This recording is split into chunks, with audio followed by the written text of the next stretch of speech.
Boa tarde, galera. JA Revisões na área, tudo justo e perfeito com vocês. Galera, Renault Logan 3 cilindros, dica rápida: se o motor tá fazendo um barulho insuportável e você acha que ele tá desmontando, ó,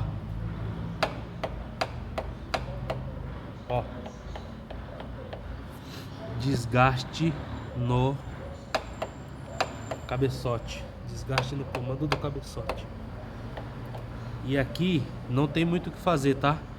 É trocar o cabeçote. Esse cabeçote é descartável, não dá retífica. E aí fazer a troca pela peça original de preferência, tá? Que será resolvido o seu problema, ok? JA Revisões na área.